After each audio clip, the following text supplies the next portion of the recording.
বাইতুল মুকাদ্দাস বিজয়ের ইতিহাস, সালাহুদ্দিন আইয়ুবীর জীবনী, পর্ব ৪। গভীর নিঝুম রাত, চারিদিকে নীরবতা, অথচ নাজির খাস কামরায় তখন চলছে ভোগবিলাসের উন্মত্ত আয়োজন। তার বিশ্বস্ত ২ কমান্ডারকে সঙ্গে নিয়ে সুরাপানে বিভোর নাজি, চারপাশে নাচ গান আর বিলাসিতার পরিবেশ। নাজির সেই গোপন কামরায় প্রবেশাধিকার ছিল খুবই সীমিত। কেবল ঘনিষ্ঠ লোকজন, নির্দিষ্ট সেবিকা, নর্তকী আর সাকিরাই সেখানে ঢোকার অনুমতি পেত। দারোয়ান জানত কখন কে প্রবেশ করবে। হঠাৎ দারোয়ান এসে নাজির কানে কিছু ফিস করে বলল। কথা শুনেই নাজি উঠে দাঁড়ালেন, দ্রুত পাশের একটি কক্ষে গেলেন। সেখানে বসেছিল এক বৃদ্ধ লোক, তার পাশে এক তরুণী। তরুণীর সৌন্দর্য যেন চারদিকে আলো ছড়াচ্ছিল। নাজিকে দেখেই সে উঠে সম্মান জানাল। নাজি কিছুক্ষণ নির্বাক তাকিয়ে রইলেন। তার দীর্ঘ অভিজ্ঞতায় নারীকে তিনি শুধু ভোগের বস্তু হিসেবে নয়, রাজনীতি, ষড়যন্ত্র আর গুপ্তচর বৃত্তির হাতিয়ার হিসেবেও ব্যবহার করতেন। বড় বড় আমির ওমরাদের নারীর মাধ্যমে ফাঁদে ফেলে ব্ল্যাকমেল করা ছিল তার পুরনো কৌশল। বৃদ্ধ লোকটি বলল, এই মেয়েটি শুধু সুন্দরী নয়, নাচ গানেও অসাধারণ দক্ষ। তার কথার মধ্যে এমন জাদু আছে যা মানুষকে মুহূর্তেই বশ করতে পারে। নাজি মেয়েটির সঙ্গে কিছুক্ষণ কথা বললেন। কথাবার্তায় বুঝলেন মেয়েটি শুধু রূপবতী নয়, বুদ্ধিমতীও বটে। দাম ঠিক হল। স্বর্ণমুদ্রা নিয়ে বৃদ্ধ চলে গেল। নাজি তরুণীকে নিয়ে নিজের খাস কামরায় ফিরলেন। সেখানে তখনও নাচ গান চলছিল।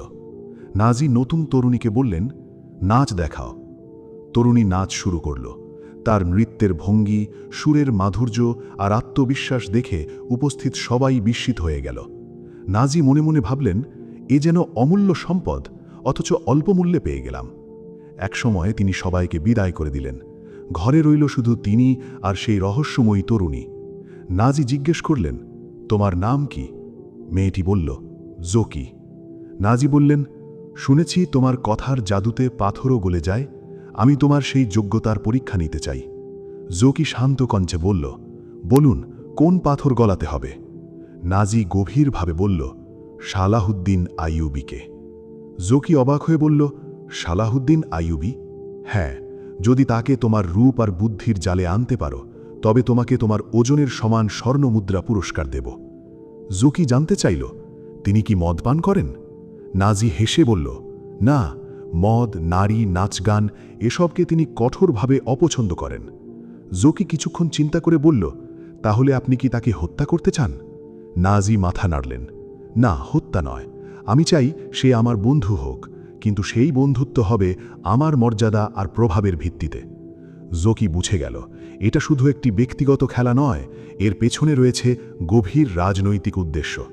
নাজি বললেন, আমি তার সম্মানে একটি সংবর্ধনার আয়োজন করছি। সেই রাতেই তোমাকে তার তাঁবুতে পৌঁছে দেওয়া হবে। বাকিটা তোমার কাজ। জোকির ঠোঁটে ফুটে উঠল রহস্যময়ী হাসি। সে বলল, ঠিক আছে, বাকিটা আমি সামলে নেব। কিন্তু নাজি শেষবারের মতো সতর্ক করলেন, মনে রেখো, যদি ব্যর্থ হও, তোমাকে বাঁচিয়ে রাখা হবে না। জোকি শান্ত স্বরে উত্তর দিল, ভবিষ্যতই বলে দেবে কার কৌশল সফল হয়। এদিকে ইতিহাসের চাকা ধীরে ধীরে এগিয়ে যাচ্ছে এক ভয়ঙ্কর মোড়ের দিকে। সালাহুদ্দিন আইয়ুবী কি এই ষড়যন্ত্রের ফাঁদে পা দেবেন, নাকি তার প্রজ্ঞা ও ঈমান সব ষড়যন্ত্রকে ব্যর্থ করে দেবে? জানতে হলে অপেক্ষা করুন পরবর্তী পর্বের জন্য। প্রিয় দর্শক, পরবর্তী পর্ব দেখতে চাইলে আপনার মতামত কমেন্টে জানান। ভিডিওটি ভালো লাগলে বন্ধুদের সঙ্গে শেয়ার করুন। নতুন হলে চ্যানেলটি সাবস্ক্রাইব করে বেল আইকন অন করে রাখুন। পেজ থেকে দেখলে ফলো করতে ভুলবেন না। এতক্ষণ ধৈর্য ধরে শোনার জন্য অসংখ্য ধন্যবাদ।